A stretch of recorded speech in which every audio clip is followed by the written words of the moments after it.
So if we're talking about primes and composites, we're talking about things that divide. So let's talk about common divisors.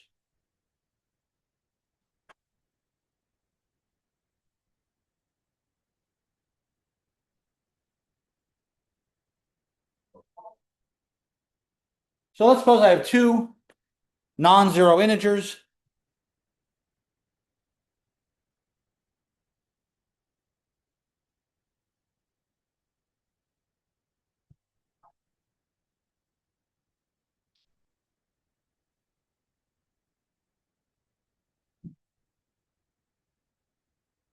The definition of a common divisor is any integer d where d divides both a and b.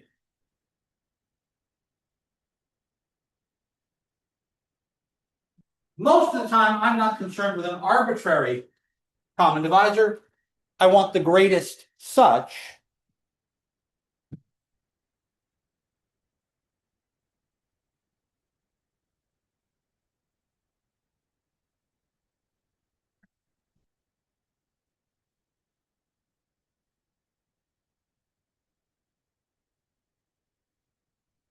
I'm going to write GCD AB.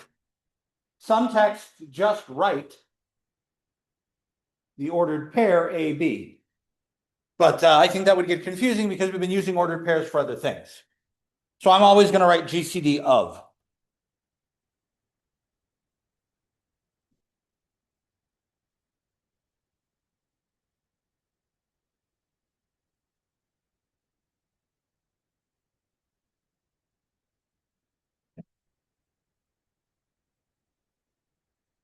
What's greatest common divisor, 24 and 84? There are lots of different ways to get the answer to this question.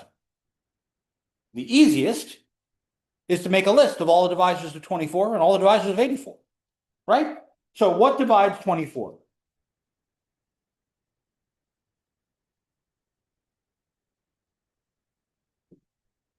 Any divisors of 24? Well, it's divisible by 1, right? 1 and 24, 2 times 12, 3 times 8, and 4 times 6. 24 is not a square. There's nothing in there that's multiplied by itself. These all pair up. What about 84?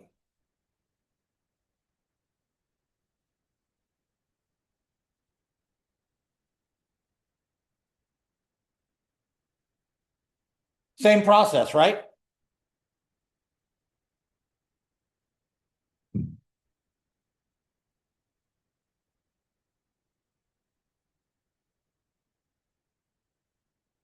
Three times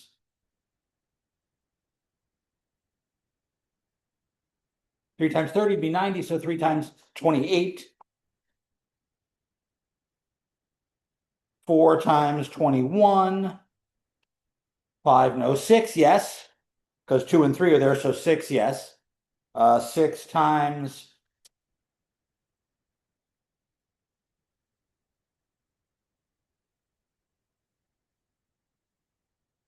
84 divided by 6.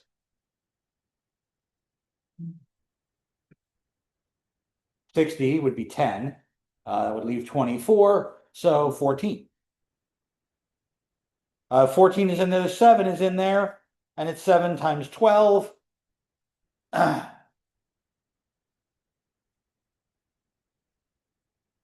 not 8, right? It's not 9. I'm done. Square root of 81 is 11. I'm sorry, the square root of 81 is 9. Square root of 84 is therefore a little bit bigger than that. I've gone all the way up to 9. I can't have any factors other than this. A, the greatest common factor. None. Greatest common divisor to both of these. I found the biggest number that's in both lists.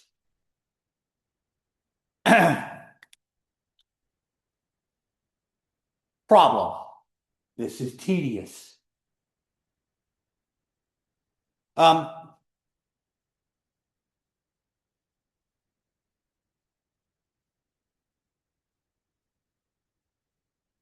What's the greatest common divisor of 0 and 37?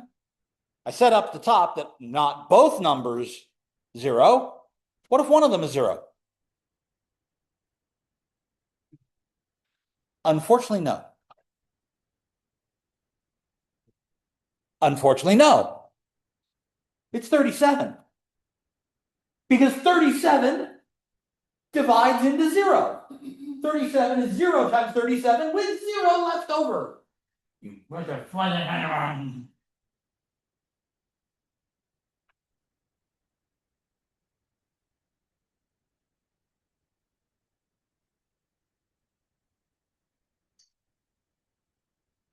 It divides evenly. There's no remainder. As a matter of fact, I can say that's true for any non-zero A. The greatest common divisor of 0 and A is A. Provided I've only got one non-zero number. Works fine.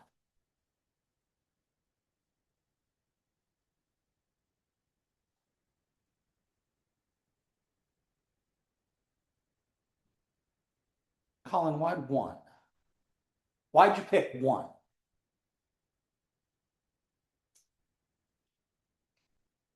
There's something special about having the great 1 divides every number, right? There's always going to be a 1 in that list, no matter what the number is. But if the biggest possible thing that divides my two numbers is 1, then that means none of the other factors have to be in common, right?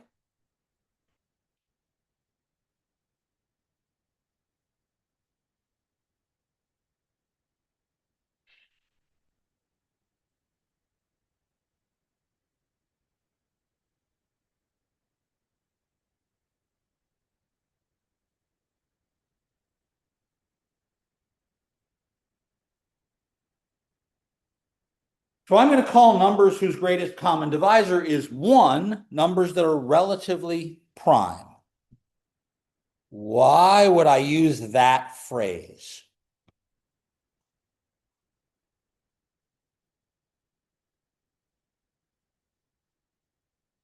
Because technically there's another way to get our greatest common divisor. Let's go back and look at this pair again. Let's think about 24 and 84. And instead of just trying to figure out everything that divides them, let's write their unique prime factorizations.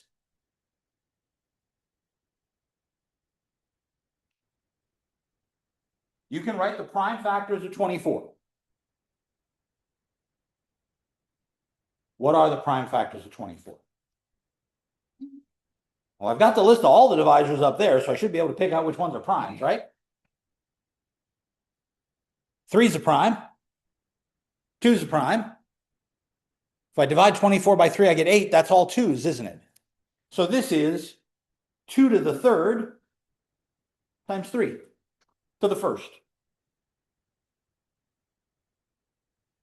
Whereas 84 is 2 times 42. And 42 is 6 times 7. Well, that's 2 times 3 times 7. Plus I had this other 2, so that's 2 squared times 3 times 7. 3 to the first, 7 to the first.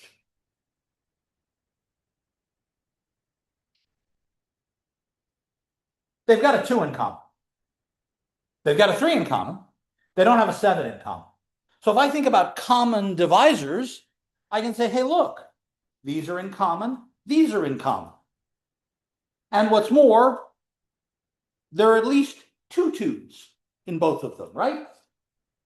So something that contained 2 squared would divide both of them, and something that contained a 3 would divide both of them. So I can say, well, the greatest common divisor is going to have a 2, a 3, and a 7. And I'm going to take the lower exponent that shows up in either of these numbers. The lower exponent for the 2 is squared. The lower exponent for 3 is a 1. What's the lowest power 7 that shows up? How many 7s are up there? So that's really 7 to the 0, isn't it? Because something raised to the 0 power is a 1. What's 2 squared times 3 times 7 to the 0?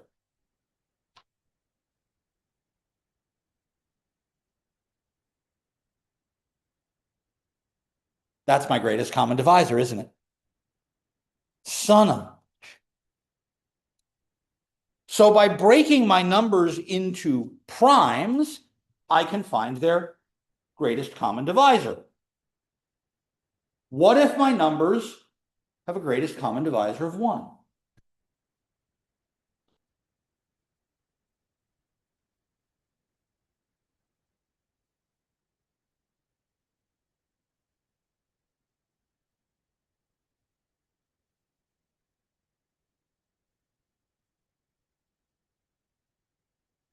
Let's go through the same process here. Write the prime factorizations of each of these numbers and use it to create the greatest common divisor.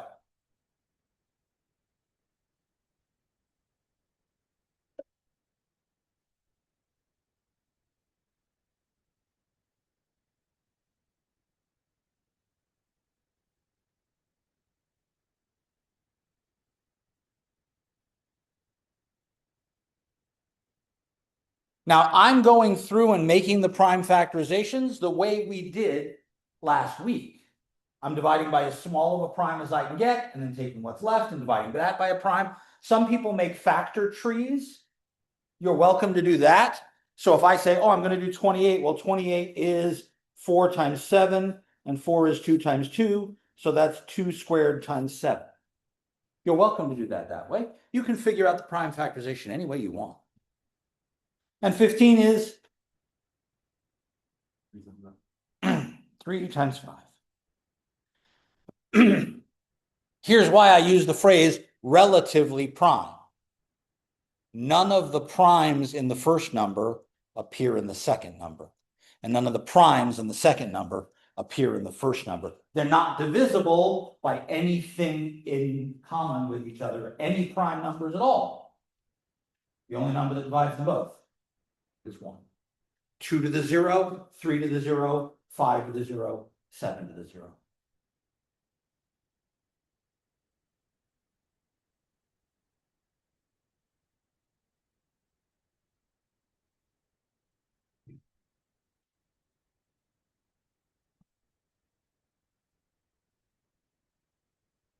Questions?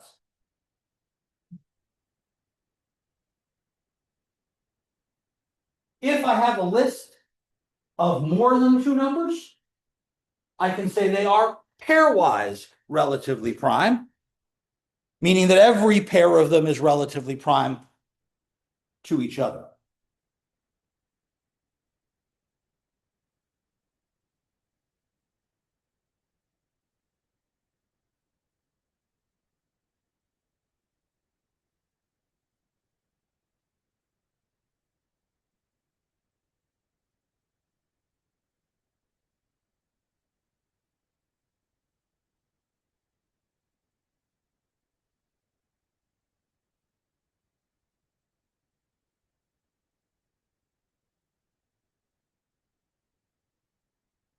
So in addition to just looking at the numbers on their own,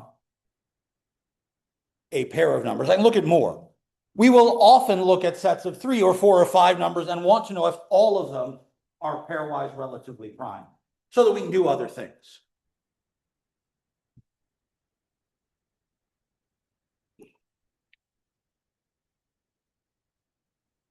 Questions?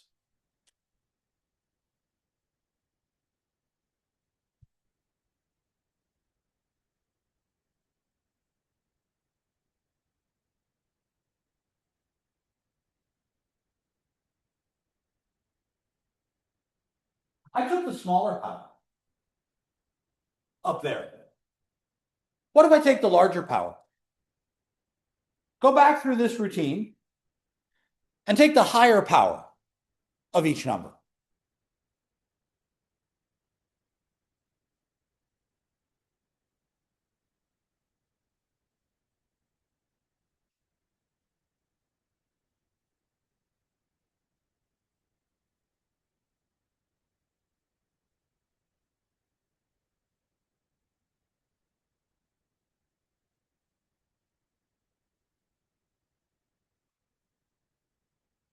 What's that number?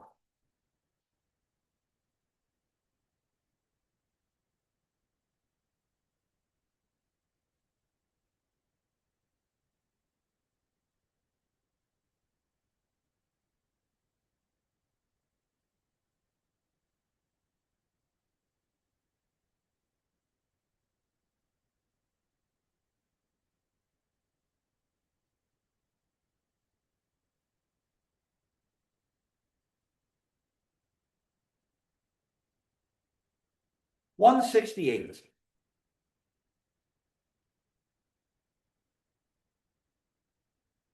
Hey, wait a second.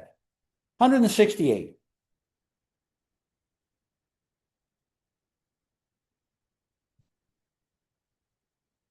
$168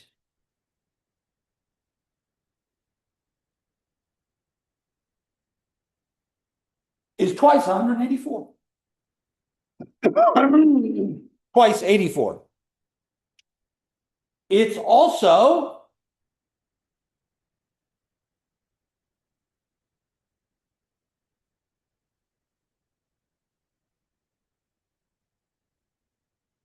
the number of hours in a week.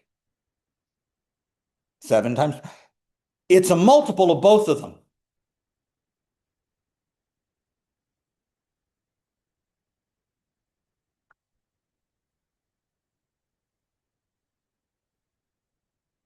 As a matter of fact, it is the smallest common multiple.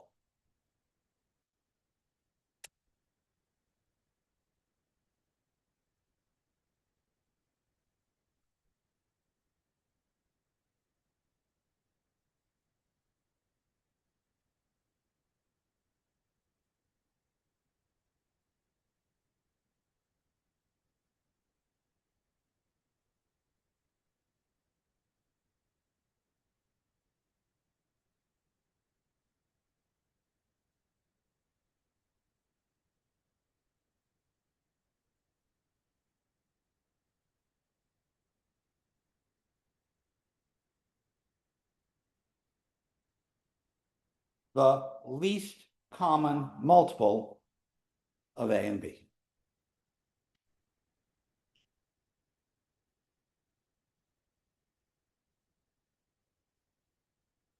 It's the smallest number that both 84 and 24 divide into, rather than those numbers dividing into 24 and 84 respectively. So divisors go into A and B, multiple A and B go into that number. This didn't happen at random.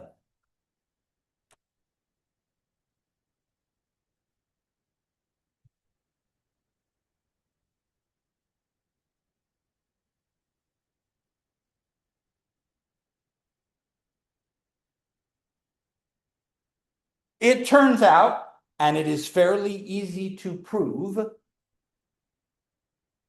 that the greatest common divisor times the least common multiple is the same as the product of the two numbers. And combining that with my prime factorizations, if I multiply the two numbers together, I just add all the powers, don't I?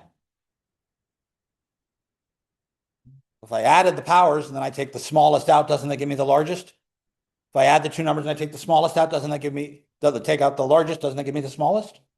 So if I take out the largest ones and put them here and the smallest powers and put them here, I've counted every power, and that's what's going to be over here.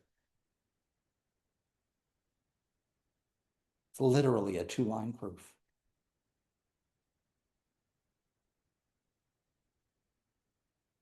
Questions?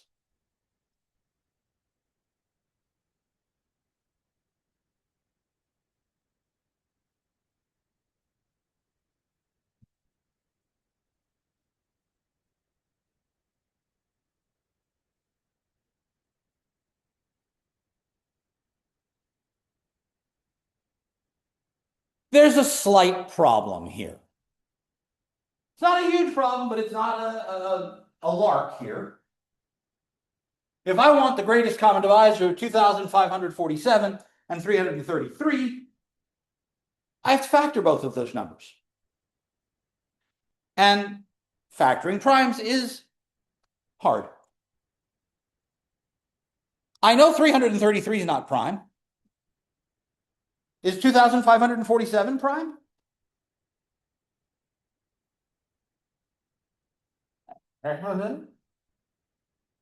So sitting here and figuring out what all the prime factors are of these numbers is going to take a while.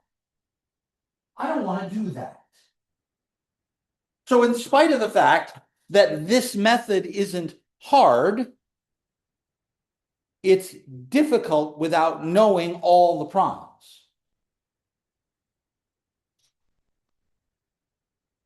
I need a better way.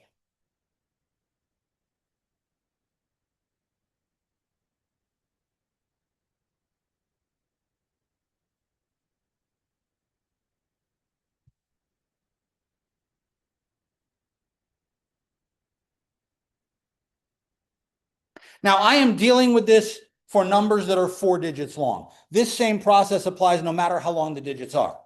I mean, I could have a number that was 14 digits long. I still don't want to sit down and factor. The longer my number is, the harder it is to factor. So doing this by factoring is a pain in the ass.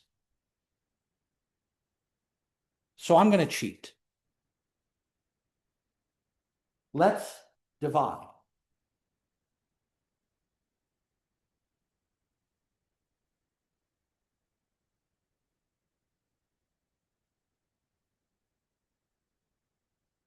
The Euclidean algorithm rests on a single idea.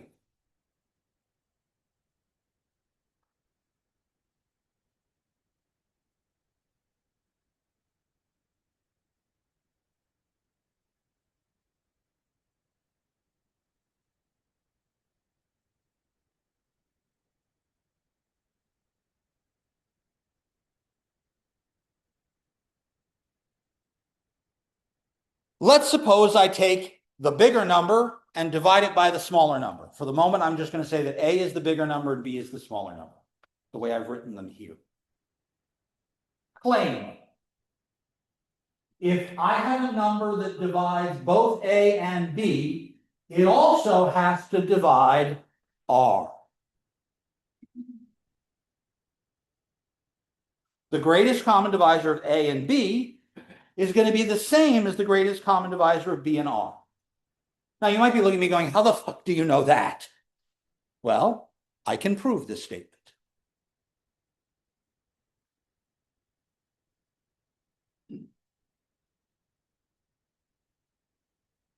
With the stuff we did last Wednesday, if D divides A and B, then D must divide A minus Q times B. Why is that true?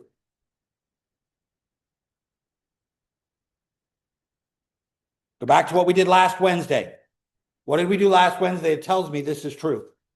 Actually, I think it's further back. I think it's last Monday.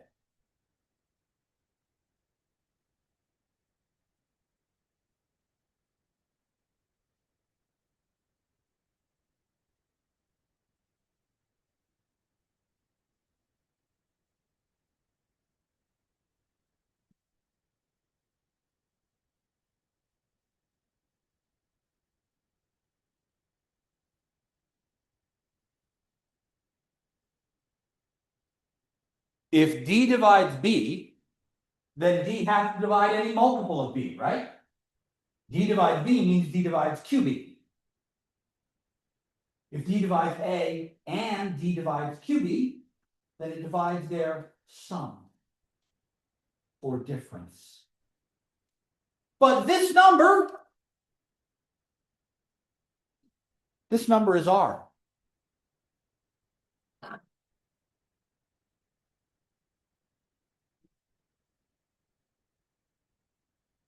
So any divisor of A and B is going to divide R. And that means the greatest common divisor of A and B is also going to divide R, isn't it? And therefore, it's going to be the greatest common divisor here as well. Son of a... All right, that's a great theorem. How do I make it work? This result is going to get used over and over and over. I need you to grab your calculators. I need you to find the quotient and the remainder.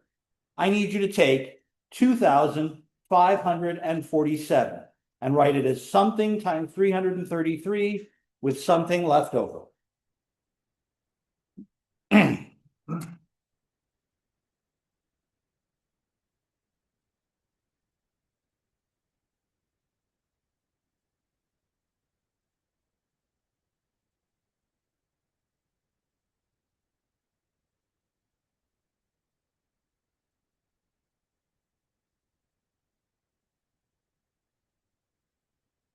If you take 2547 and divide by 333, you get 7 point a bunch of junk, right?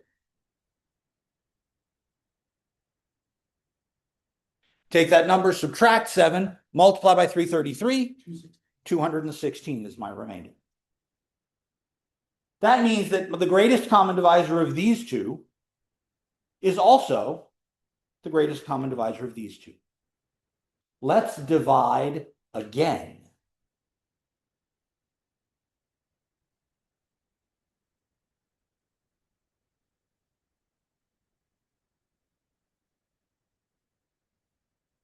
Just shift the 333 to the other side and use 216. This time my quotient is 1 and my remainder 117.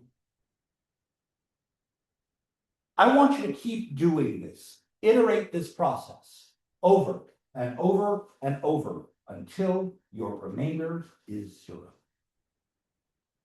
So now 216 goes over here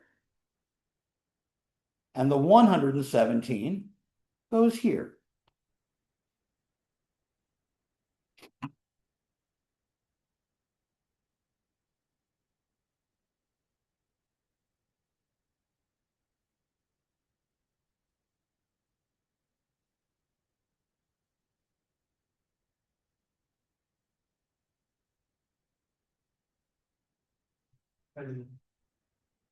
Keep going.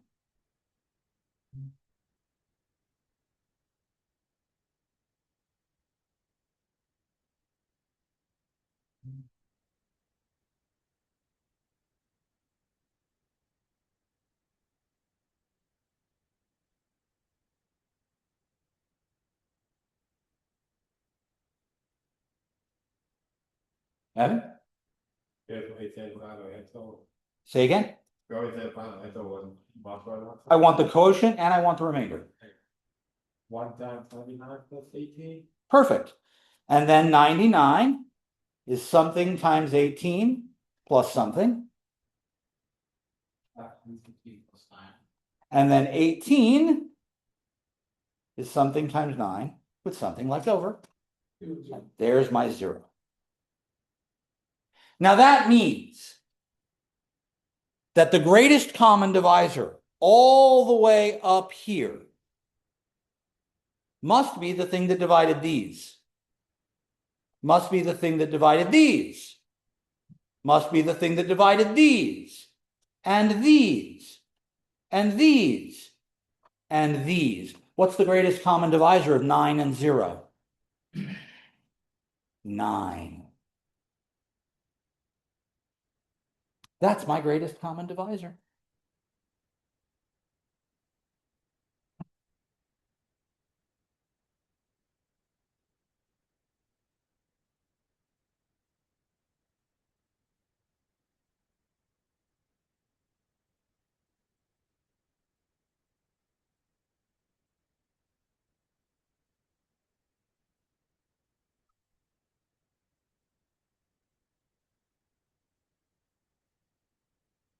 Whatever the last remainder was before you got 0, that is also this number in the last line. That's your greatest common divisor. Did I ever in this process need to ask, hey, is this number prime? Nope. Did I have to try and factor anything? Nope. All I had to do was give quotient remainder over and over and over and over again. Damn, that's fast.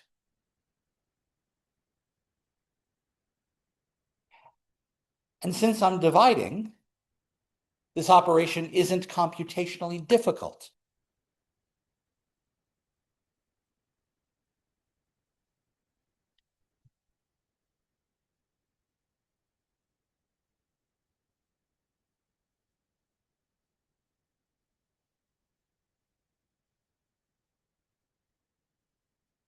Try this one.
Like, You want the final answer? no, let's start at the beginning.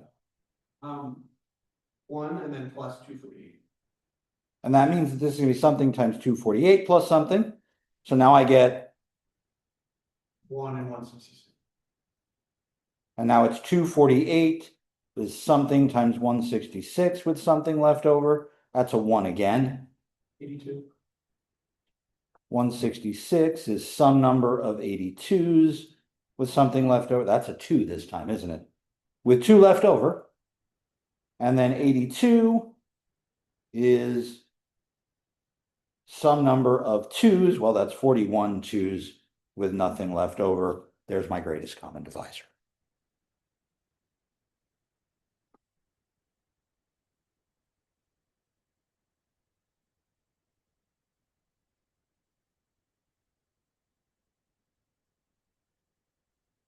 How can you check this?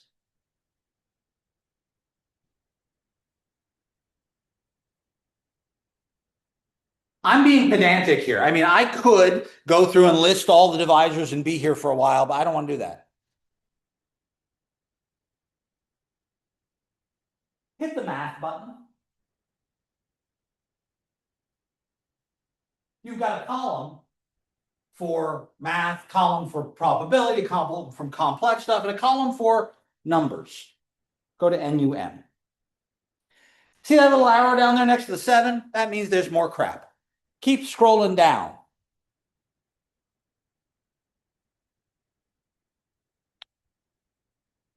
Ding! There it is.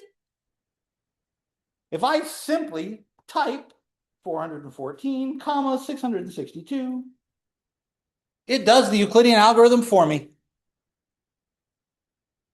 So I can check this really easily, thank you, technology.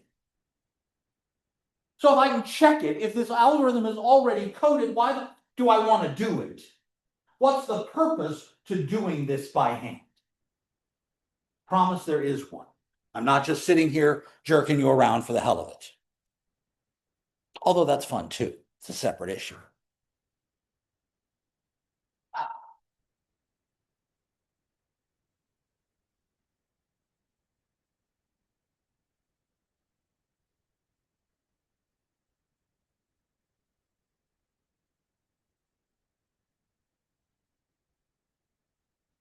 That's an accentic grave and not a long mark. Bezout's theorem. If I have two positive integers, then there exists two other integers, s and t, so that I can write the greatest common divisor of the two numbers as a multiple of the first one plus a multiple of the second one.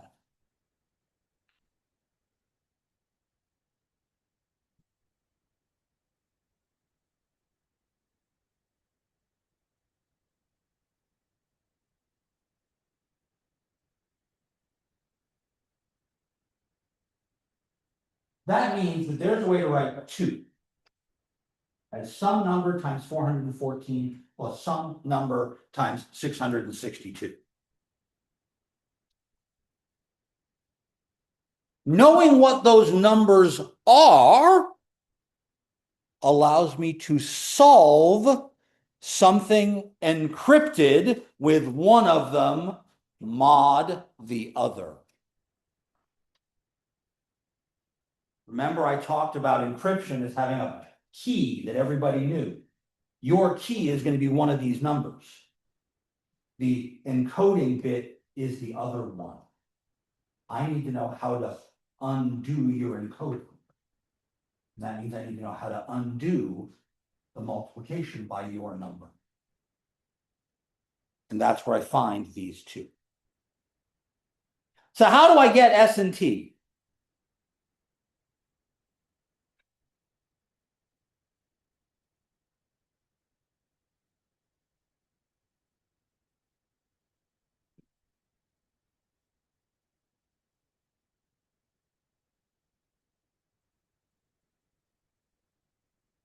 I need the results from the Euclidean algorithm steps that I wrote down earlier.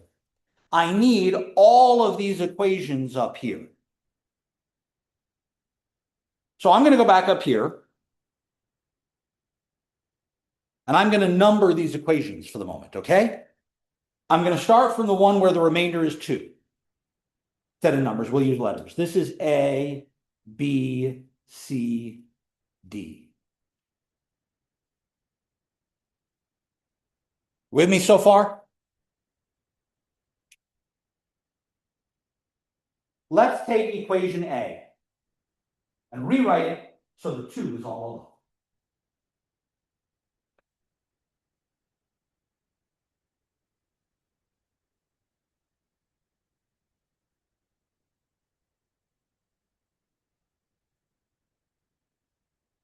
What do you get if you rewrite that equation so the 2 is all alone? Colin?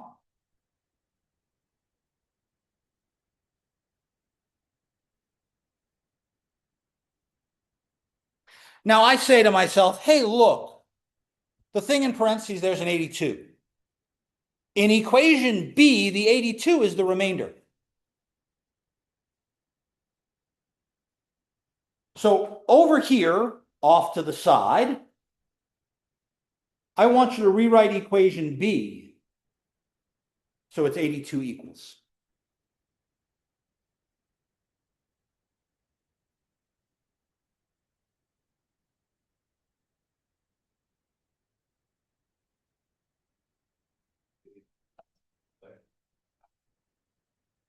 And we'll put that into this set of parentheses.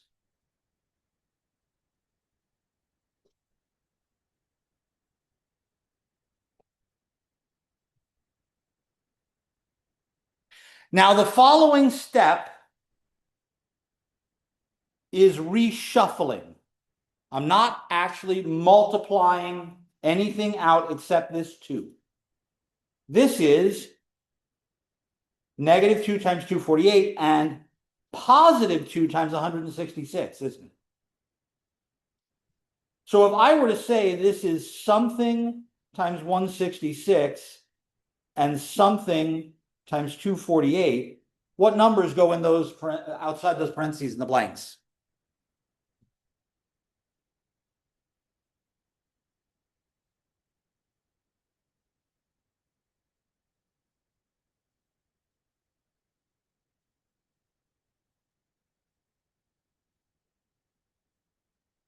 How many 248s do I have?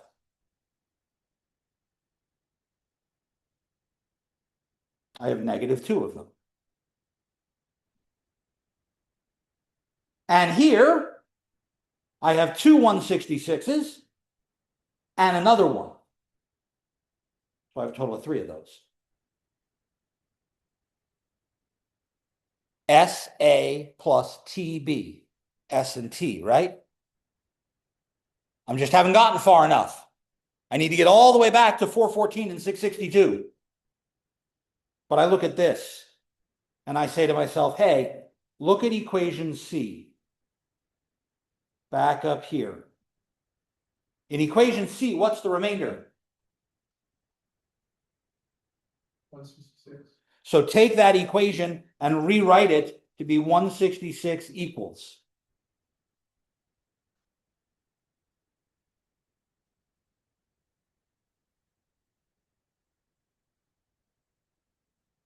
Oh,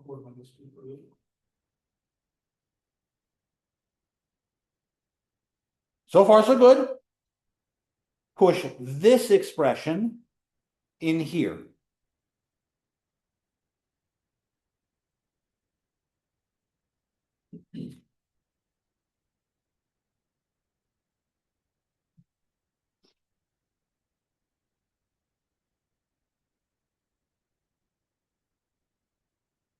How many 248s do I have? How many 414s do I have?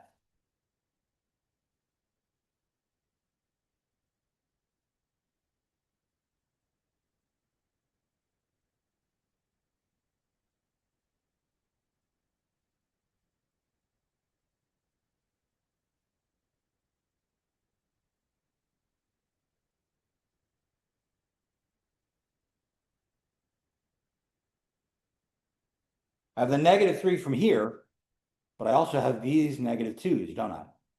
So while I do have 3 414s, how many 248s do I have? I have negative 5 of them. Minus 3 from here, minus 2 more from here.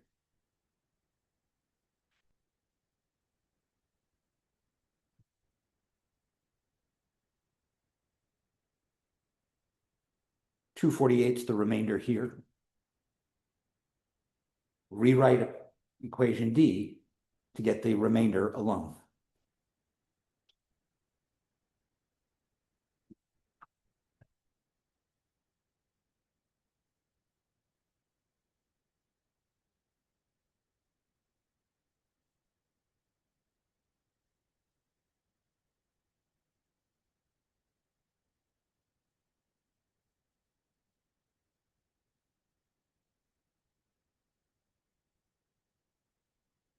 Six sixty-two minus 414.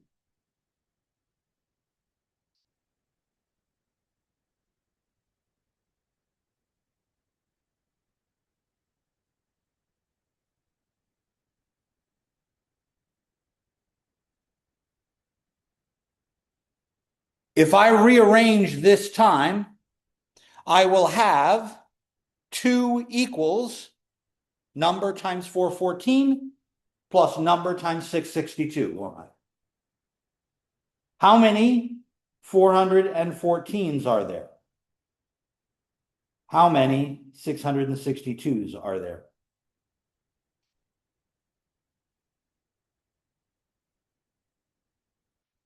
Evan?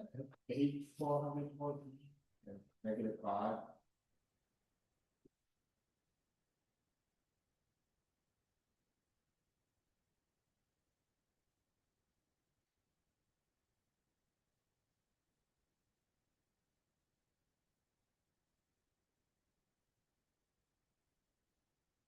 These numbers S and T are called the Bézier coefficients for our A and B.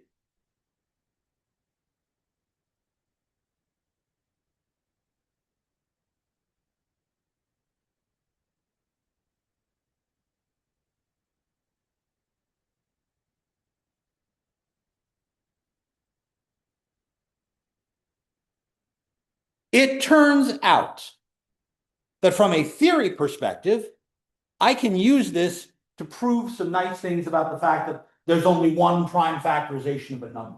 I'm not sure that's useful to any of you at this point. It seems like a very, very geek mathy specific thing to do. So I'm gonna cheat. And I'm gonna give you what I think is my favorite application of all of this.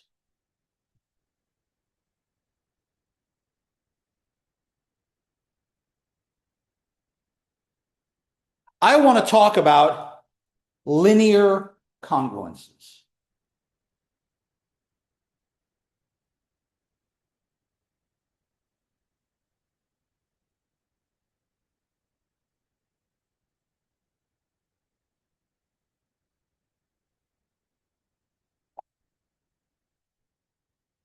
Okay, this seems really weird, but here's an idea.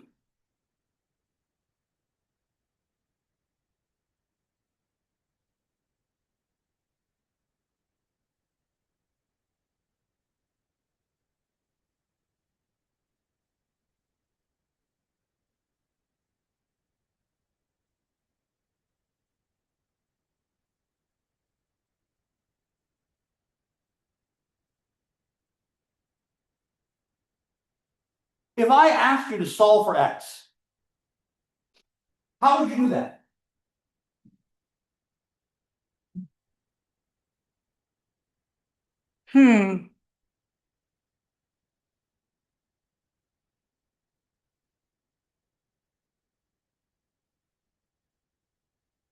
If I asked you to solve that, ignore the mod 5 part for a minute, what would you do?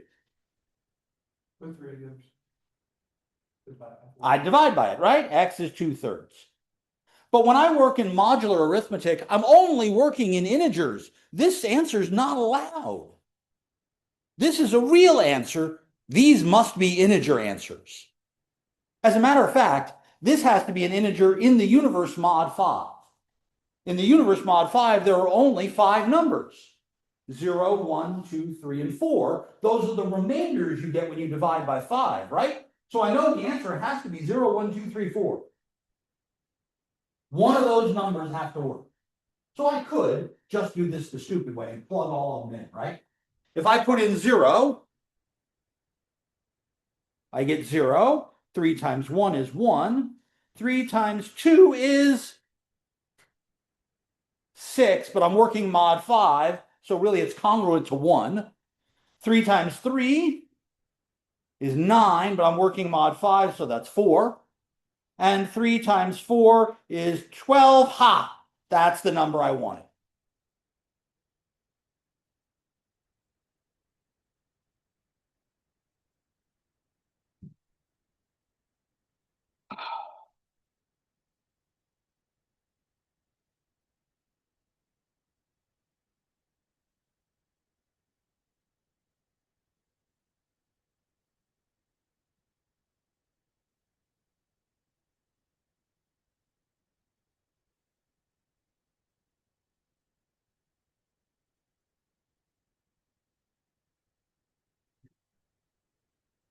Do you want to do that problem the same way?